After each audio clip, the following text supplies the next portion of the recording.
All right, welcome back to the Success Money Marriage.com podcast. It's actually just podcast, and the successmoneymarriage.com is the website, Don. We went over this in the last podcast. I know we did. All right, so today we're going to talk about the pros and cons of marriage counseling. Pretty interesting topic, right? It is. Yeah. Have you ever had marriage counseling? Well, not as far as you know. Okay. It's a yes or no question, Steve. Well, I'm going to be a little, dicey about it because I don't really want to tell you. Okay. I think I stayed married to you for 38 years. I've had counseling like every 5 minutes for 38 years. I mean professional. I have a team of people behind the scenes. I should say professional. These are professional people. Paid millions of dollars for this. Oh my God. But pros and cons of marriage. No, I mean, we've never, we talked about it like during different times when we had struggles or whatever. But have you ever had marriage counseling, Don? Oh, I knew it. I knew there was a hesitation in there. No, when you're female, you have women that counsel you every tennis match. So I don't need to pay for it. I get it every week from my girlfriends. And I actually have like marriage counselors on the team who counsel you whether you want it or not. Yeah. So, I mean, not technically, but I've been counseled a lot. The one problem I always had, and it was probably, I think there's some real truth in it, but I probably played it too far, but with all the psychological research, and we always were into with mental toughness training for companies and and people and performers and athletes. We always, I worked with a lot of psychologists, and I kind of got an opinion over the years that a lot of psychologists need psychologists, and I think that there's some real truth in that. A lot of times people go into this is real. Psychologists won't like this at all. No, but a lot of them don't argue. A lot of them need therapy. People go into psychology because they're trying to fix themselves. They try to fix themselves. And there's nothing wrong with that. Several friends who've done that. Yeah, so I never saw them as the strongest swimmers. Me either. When it came to psychological, dynamics. So I always thought, you're great. You're going to go into a marriage counselor and they're going to be weak, and it's like. But a lot of people get good help. Probably a lot of people get good help from marriage counselors. So at what point do you think in the marriage someone should say, okay, I need help? Well, I think you've got a multifaceted situation here with being in business with someone, your spouse. You've got all these different, especially if you have kids. So you got the business, you have kids, you may have pets, you have you've got, your relationship. That's a lot to handle. Mm-hmm. And it's and especially if you work at home, it's 24/7. So I think that it's a great thing if you can have someone that's a third party kind of helping you sort things out and keep things straight, because they're an objective third party and they have expertise in the area. Yeah, but I guess what I'm asking is, do you wait till it's at that point where you're no longer talking to each other? I mean, I think if you and I were ever going to go to a counseling, we would go way ahead of time. Yeah. Because you and I are proactive. If we were going to get a mentor in something, the very first thing you and I do or go into something new is we get a mentor. We find someone who's done it, who's been there. And so I think if you and I were ever going to seek some type of mentorship or counseling, then we would have started a long time ago and said, hey, we need to navigate this, being in business and doing it full time. Or would you say maybe we would have waited until we were in a situation where we felt like we couldn't get out of? No, I think the proactive part would be the way to do it. You and I would have probably done that. Yeah. You and I would probably more proactive and following a counselor to say, hey, we're trying to make a decision on that, whatever the situation is. I think the thing for me is that people wait till it's so late. And I've had brothers and sisters and of course friends. Pretty much every circle of friends I know have had friends that have been in counseling. Sure. And they've waited to the point where it's just so mean to each other and it's so destructive, I think, that maybe if you are thinking of going to a marriage counselor, maybe do it before it gets to the point where you're all so angry at each other that you just can't see it. I don't know. I mean, we're not counselors, so please don't take our word for it. If you think you need professional help, definitely get professional help. But I think that, in my opinion, I'm sort of on the same. I have so many friends of mine that are counselors, and I'm like, oh, yeah. I could never recommend they someone. They can barely get dressed in the morning. They lose a tennis match and you think the world's coming to an end. They freak out. So I think that, my advice would be to, not that anybody's asking for my advice, but for us, it would have been a proactive thing where it would have gotten to the point in our relationship to say, I'm struggling, you're struggling, let's go see someone before it gets too out of hand.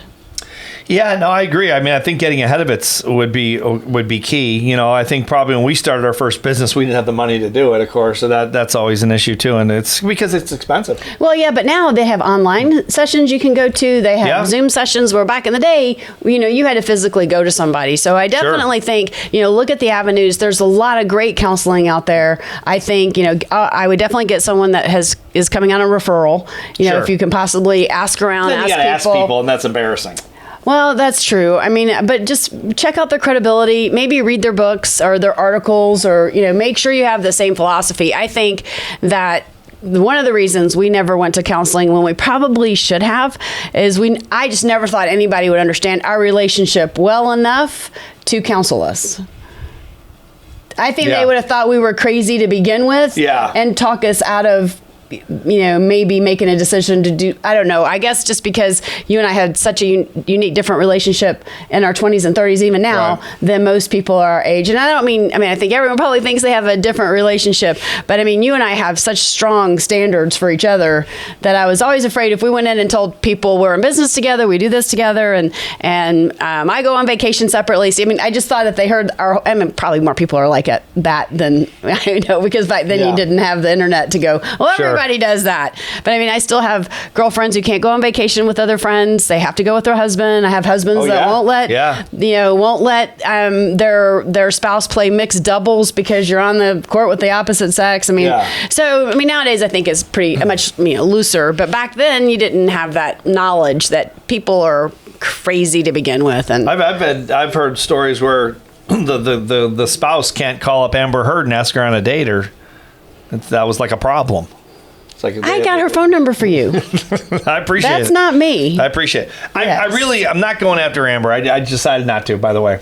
Well, that's good to know. Well, I appreciate the phone number. What discouraged you? I think she's going to be kind of high maintenance, you're high maintenance to begin with, but I think she's going to be worse. Yeah, you think? I think so. After the trial? She was great in a bathing suit. After the trial, you didn't think that she was I just thought she was kind of hot, but okay. I don't know. I don't think I'm up for that. Maybe she'd be different with you. I don't think I have enough money. I don't think I have enough patience. She would be different with you. Yeah, probably. I could probably tame her. All I would need is your flogger. And my flogger that I'll get from the last show. Right. And my crop. And I think there's some other tools I'll learn about on that show we talked about last time. I can't wait. The Netflix. I can't wait. Yeah, the tools of the sex room. But that's another show. But yeah. No, but I think you're right. I think if you get ahead of it, that's probably the best way to do it.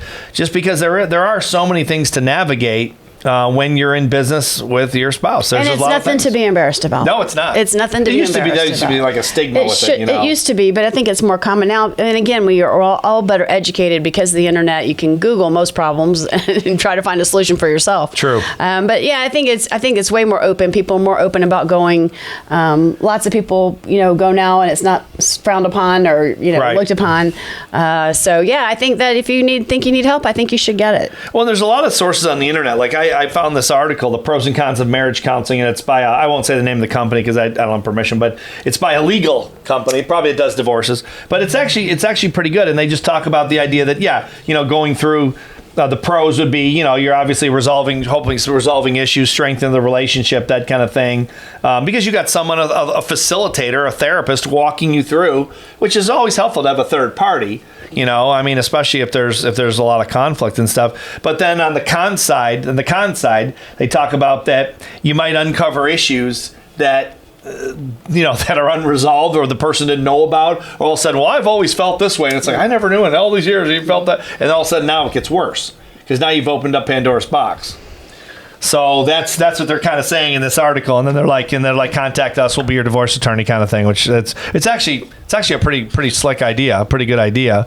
But yeah, when you're in business together, you've opened up a lot more potential situations that you're going to get into, and then there's pressure, especially when you're building and the money's not coming in and you got everybody coming at you and all that, and then you're fighting with each other. And I always thought that if we did that, and we had talked about it years ago, probably not a long time, but where, like you said, people would think, well, that we were probably taking too many chances as entrepreneurs. And that's one of the things that entrepreneurs do. I mean, people that are not entrepreneurs think entrepreneurs are nuts, and they're probably right. We probably are. Well, I guess a I little think nutty. that's what I meant. I don't think they would understand. We weren't the typical couple where we went to college and you got a job and I got a job and then we had children and then we bought a house. Right. I mean, we started our first business in college, and when we didn't have children, so we got to keep in our careers even more so, and Right. just the different things over time that we've grown. That again, I don't know if back then the therapist would have said if the therapist wasn't an entrepreneur at some point or had that gene in their blood anywhere, I don't think they would have understood what we were going through. Yeah, it'd almost be like an entrepreneur, going to counseling, like a big company corporate employee or a government employee. Someone who kind of played not played along with the rules, but kind of followed all the traditional paths to success. Right. Where I don't want to put it down because it's not something to be put down, but the more safe route, let's say. And then it's like, how do you really relate? Because all the times that we've consulted all these big companies, we'll work with the regional vice presidents who are senior executives in major companies, and we're paying more in taxes in a quarter than most of them were making in a year. And and they're very smart people, but they pay them 1/10 of what they're worth. And that's what you sell it. You sell that back to a company. You sell your opportunity. And I mean, I always thought to myself, they're nuts. I mean, they're smart enough to do what we did, and they're selling it for 1/10 of the price. And they think we're nuts because we're out there in the open market being entrepreneurs, taking risks. Yeah, I mean, basically, we're street entrepreneurs. We're eating what we kill, as they say. And they're like, hey, I get a check in the mail deposit or whatever every week, every 2 weeks, whenever they get paid, and we get paid whenever we get paid. So I just didn't think they could relate, and I'm not sure they really can. I don't know. I mean, it would just have to be someone's. I mean, again, I think if you're looking to get some help, there's nothing wrong with that. Do some research. Most therapists now have written articles or written books, or are on the internet, or have podcasts, or can lead you. Just try to find one that you think might be able to relate to the situation that you're in. I think because most people on this podcast are probably entrepreneurs, I think it's going to be a little bit more difficult for you to find someone that will understand that lifestyle, because again, it's not normal. Like I was just telling my friends tennis yesterday, like when we played tennis on Saturday, and I was like, no, Steve and I are going to be downtown working on Saturday. And they're like, oh, who are you speaking for? And I'm like, no, we're actually going downtown to strategize for the whole weekend. And they're like, you guys see each other every day. Y'all have to go downtown. I said, we lock ourselves in a hotel room or a hotel lobby or conference room, and we will literally sit there for hours at a time, writing out our vision, writing out our goals.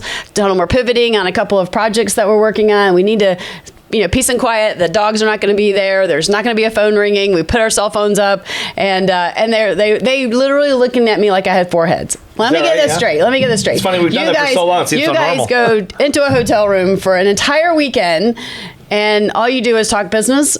Yeah. And that's how you build a multi-million-dollar company. I said, what? I'll take a break. Offsite. I'll take a break. I'll take a break and lay by the pool for an hour or two. We'll meet for dinner. We'll have nice dinner, and we're gonna go to the tennis match. But for the most part, we're going there to strategize. Yeah. And they're like, don't y'all do that every day, all day? And I'm like, no, we do our jobs. Yeah. And then we need to get away, and we do that 2 or 3 times a year. Yeah, it's how we built multi-million-dollar companies. Right. I mean, you get clear. So my point is corporations call it an offsite. It's the same thing it's as an the offsite. same as an offsite. Site of your office. But I think you're going to have to find a therapist or someone that's going to guide you that would understand that. Yeah, that's my only thing about it. I mean, I really believe in the concept of the third-party facilitator and expert as well. But I think that I was always thinking to myself that if we ever did go to a marriage counselor, I would come out by a long shot as the better spouse. What do you think? That's why we need therapy. You see, that's case in point right there. I would say head and shoulders. Case in point right spouse. there. I think everyone on this that's listening, our audience would disagree. I would go as far as saying the superior spouse. That's why we need therapy. In every way. So if you guys know of anyone now that you've listened to these podcasts over the last few months that could help Steve and I with Steve's problem, that would be great. My problem is you, Young Don. You are my problem. So how are we going to help? Why do you call me Young Don? Like, where did that come from? I don't know. I think I like it. Okay. Young Don. Sure. No, I'll take young better raising than you. old. I've been raising you for 38 years. That's why you're young. That's why I call you young. I'll take young better than old Dawn all Old day. Dawn's not good. And you're actually older than I am. I am. Oh, I said that on the podcast. I don't care. Oh, you don't care? No. Oh. How does it Doesn't feel to bother be? me. How's the weather up there? How does it feel? Okay, let's. You're in a different zip all code right, age-wise let's than I am. Come close on. this out. Come on. Yeah, no, but on a serious note, I mean, there really are some advantages to it, and there shouldn't be a stigma. That's one of the things I think about being an entrepreneur is that you got to get past all these societal, things that the society forces on you. The dogma, the stigmas, the things that they go, oh, well, you should do this, you shouldn't do that. Well, you're an entrepreneur. We make our own rules. I mean, I don't mean that we're breaking laws or anything like that, but within the confines of acceptable, not even acceptable, but just I guess laws. Let's say laws. We make our own rules. We kind of make our own environment. And when people say don't do this, we usually say we're going to do it anyway. So I mean, I wouldn't let that hold you back or be embarrassed about it or anything like that. That's one of the things that, like as you mentioned earlier, Don, that entrepreneurs are really good at, that are successful entrepreneurs. They get help. They get mentors. They get help. They're not afraid to say, "Look, I'm weak in this area, and I need some boost." And this is one of the areas that obviously this is so important because it's your relationship. I mean, God, the worst thing in the world that could happen was you become ultra successful, you make millions of dollars, and you lose your relationship with your spouse that you built the damn thing with. Right. I mean, that's got to be the worst thing in the world, and that's happened obviously multiple times. Several friends of ours personally, and then even like like a Bill Gates and Melinda Gates. I mean, that's kind of sad. I mean, I don't know what the situation. We don't know them personally or anything, but it's sad because I mean they have more money than anyone's probably ever had before, certainly at that level, and now they're in their late 60s or somewhere. And they were married for years. Yeah. So you build up this big thing, and then you end up by yourself or with someone else that you didn't build it with. It's kind of, I don't know. 20, 30 years younger. I was thinking 30 years younger. Yes. You wouldn't be able to keep up. 25-year-old You bikini would not model. be able to keep up. 25-year-old bikini model? You would not, if anything, you need someone older. Older? Yeah. I think a bikini model would be perfect for me. You could get a 70-year-old I get a yacht, bikini model. Go to Saint-Tropez. Saint-Tropez? Somewhere. Now I'm thinking like the Mediterranean. Okay. Get a yacht. You got my 25-year-old bikini model. And then and you're back at the office pumping out the work. And said, Don, I need some cash. You know how much bikini models cost when you're in the Mediterranean on a freaking yacht? You have no idea how much they I can cost. take our yacht. Do you mind? It's a pontoon boat. Take it all day. It's a pontoon yacht. Boat. Anyway, so yeah, something to think about. But it does, like you say, you can learn so much of this online and YouTube and like you said, Zoom counseling and that kind of thing. But God, if you need help or you feel like you might want to get ahead of a problem that might be coming, like maybe you need to make capital investments in the business and your spouse is like, hey, no way, we can't do it. And you think, okay, I need someone to mitigate this, someone to help us navigate this and sort of walk us through. Well, that would be more of a business counselor. I mean, usually and maybe that's part of it. It could be. Yeah, definitely, definitely something to consider. Yeah, because maybe it's a counselor. Yeah, some kind of business advisor that maybe has experience as a couple. Right. Because that would be valuable. Because it really is different being in business with your spouse.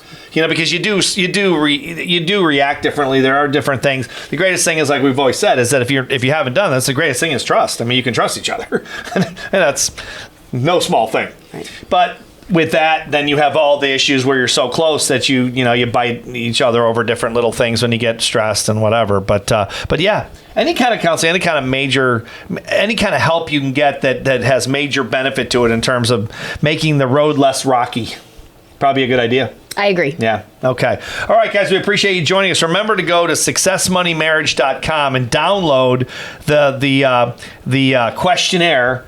Should you be in business? Should you be in business with your spouse? 20 questions. And not one of them has anything to do with having a sex room. Not yet. Not yet. We may add it based that might be next year. So if you want to know what we're talking about, you have to go back. Go back to the last show, watch the sex room show, or listen to it. All right, guys, thanks for watching. Thanks for listening. See you next time. Bye-bye.